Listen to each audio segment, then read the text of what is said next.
The growing economy and the ever-increasing population goes hand in hand with growing demands for energy. However, it has now been realized that the objectives of economic growth cannot be divorced from the objectives of environment. To achieve this, energy is a cardinal truth.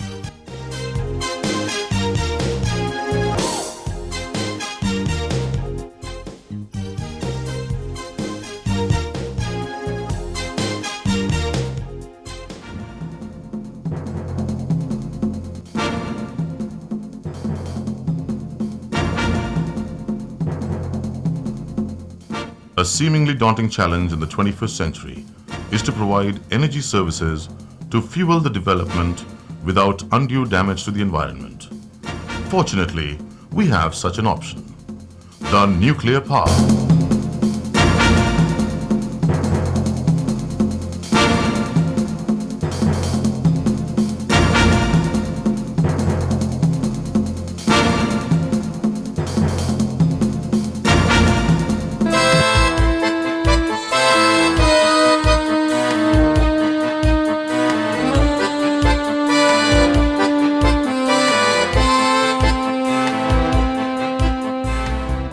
But then, there is one more angle to the story. Most of our energy needs are being fulfilled by exhaustible energy reserves, which as a result are depleting fast. The current levels of their exploitation are hardly sustainable. How long the fossil fuels will be available? Hydrocarbons will be available in this world. After 50 years or 80 years or 100 years, there will be no hydrocarbons. Then what is going to be done? At that point of time, even if suppose for a minute nuclear power is not is harmful, the people will always try to find out how much harmful, whether the benefit which it is going to give is better or the harm which is, they will have to equate. Fortunately, it is not harmful environmentally. Certainly, the nuclear power has a definite advantage over the fossil fuels in terms of carbon dioxide generation, and so also reducing the global warming potential. In this connection, if you see the nuclear power, we have no problems. We do not produce any carbon dioxide, monoxide, sulfur dioxide or phosphorus oxide.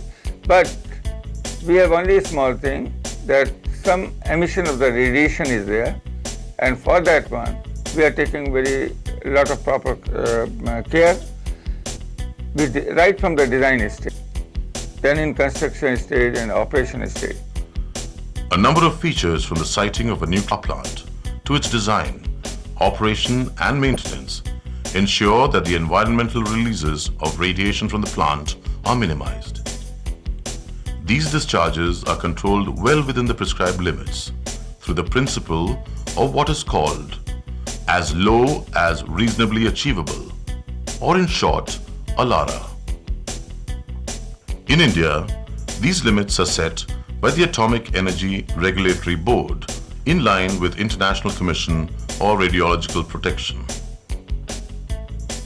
The radiation dose released to the atmosphere from a nuclear power plant is only a small fraction of natural background radiation that we receive even without a nuclear power plant. It may not be generally known that we also routinely receive radiation from our environment. In fact, we live in a naturally radioactive world.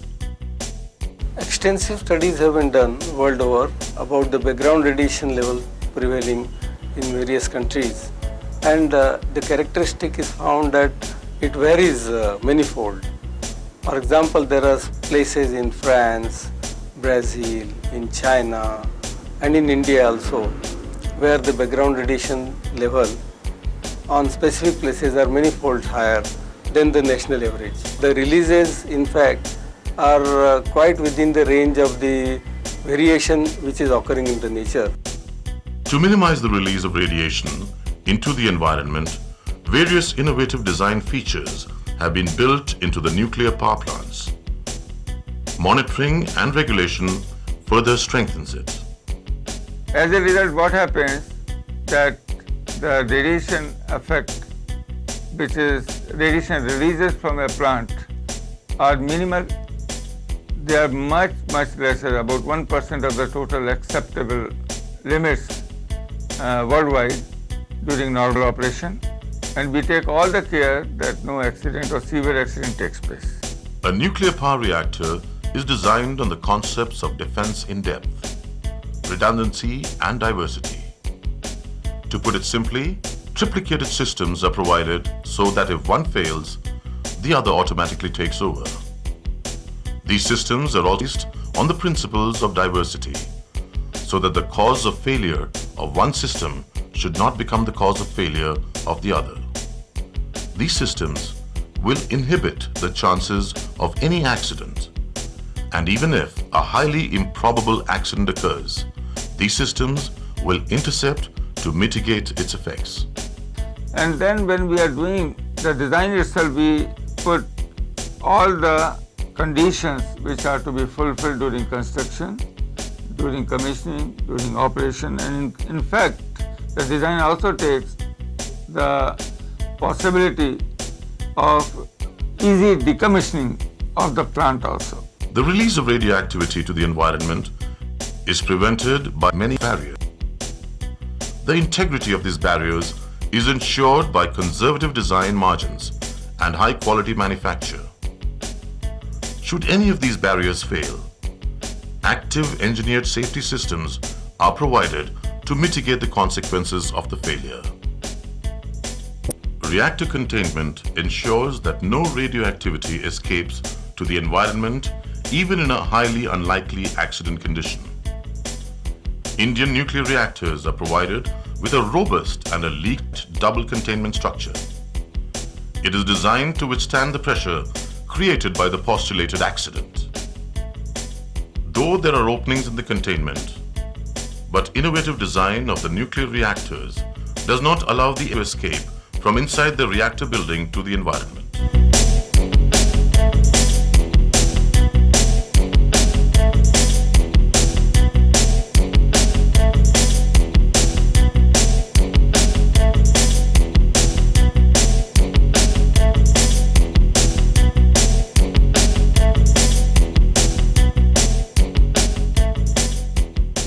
As an abundant precaution, no public habitation is permitted around the plant.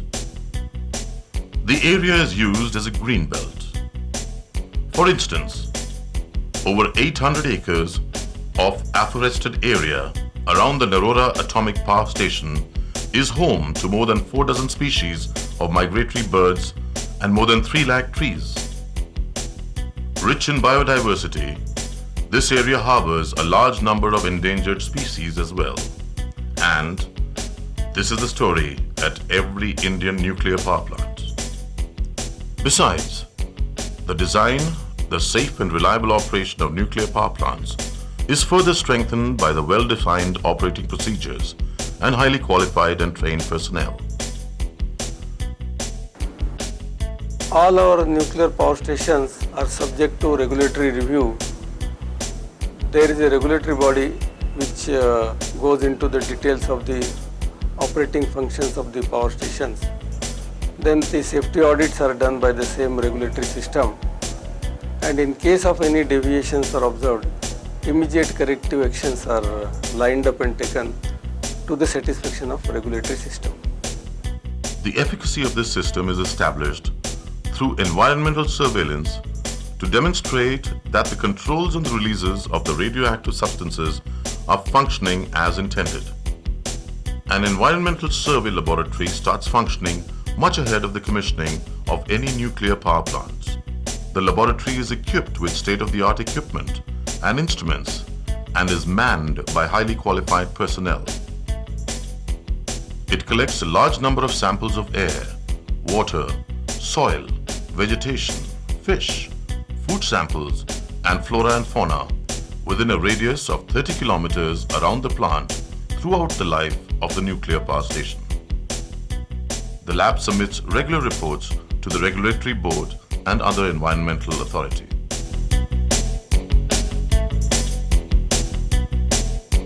The laboratory also collects micro-meteorological data to study the weather pattern at each site.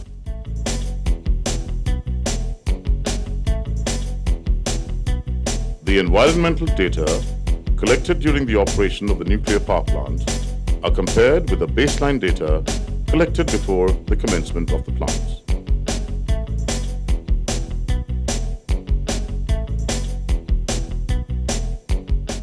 We find that there is no difference between these two data, which shows that the radiation releases, if at all, which are minimal, only 1% of the total allowed one, and they have no effect on any of these one.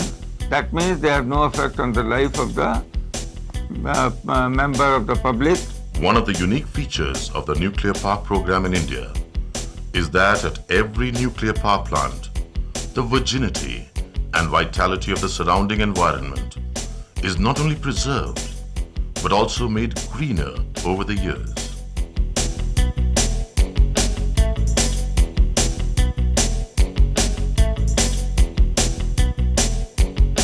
It is no wonder that dolphins, blue bull, deer, peacocks, and a variety of birds prefer to make their homes in the neighborhood of the nuclear power plant here.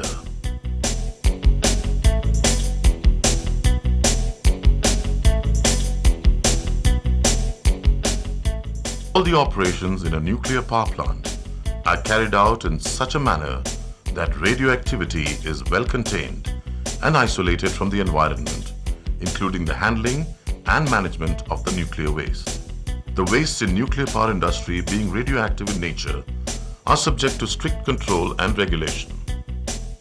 In India, the basic philosophy of the radioactive waste management is to minimize and concentrate it and contain as much radioactivity as possible. The airborne effluents are passed through high-efficiency particulate air filters before their discharge through a 100-meter stack. A very low-level liquid waste is diluted, treated and dispersed. All the discharges from a nuclear power plant are strictly monitored round the clock. The solid waste, if combustible and with very low concentration of radioactive materials, is incinerated carefully in a controlled manner. The flue gases are filtered through the high-efficiency filters before their discharge into the atmosphere through the stack. However, the solid waste with a concentration of radioactive substances beyond a certain limit is compacted and sealed in special containers.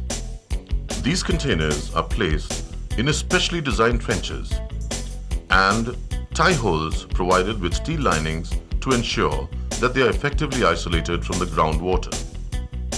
In order to ensure that no radioactivity leaches into the groundwater, samples of water are regularly collected through especially drilled boreholes around the facility across a much bigger area and from the other water bodies. However, more than 99% of radioactivity is contained in the spent fuel, the fuel which has undergone nuclear reaction in the core of the reactor. In many countries, the spent fuel, which contains valuable plutonium, is considered a waste, and they do not reprocess the spent fuel. We have taken a decision that we are going to reprocess. We'll take out of this plutonium, and the rest of the things will be very small amount, which we are going to fix, and we are going to put that only in the repository. So there are two effects. Your waste amount is reduced to very little amount. The second one is that you have taken out the advantageous portion of this spent fuel in the form of plutonium and uranium, residual uranium, and you are going to use it. In a world bulging with 6 billion people and growing, and with 2 billion souls without access to commercial energy, nuclear power provides energy solutions without environmental problems.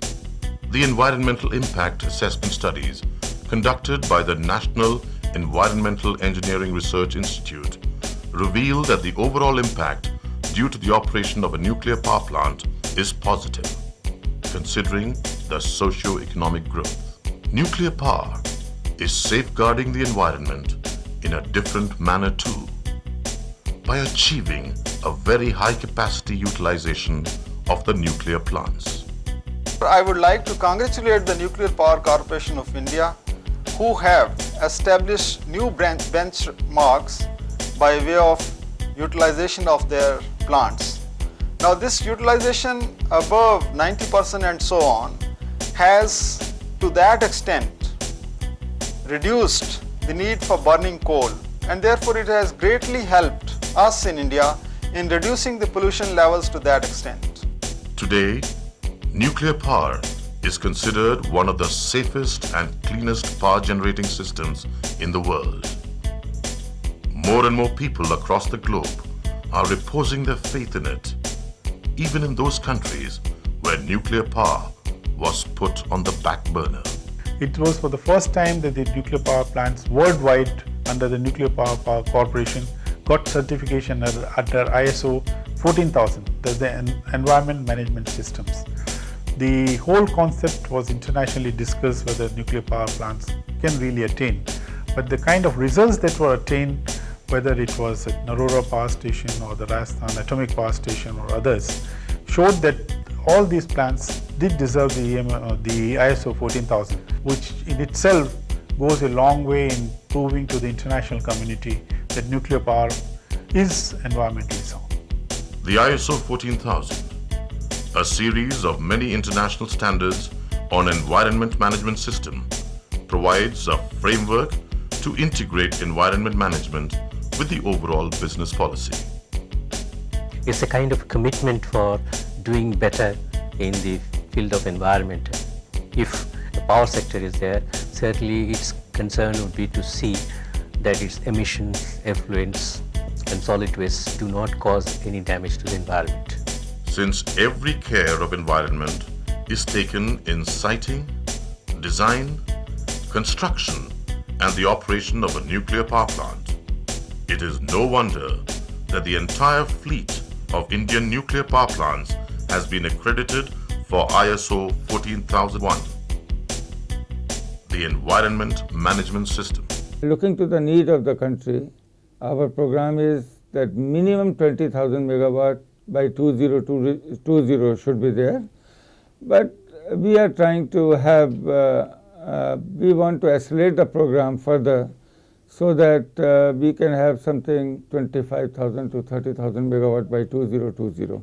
That is what we are trying.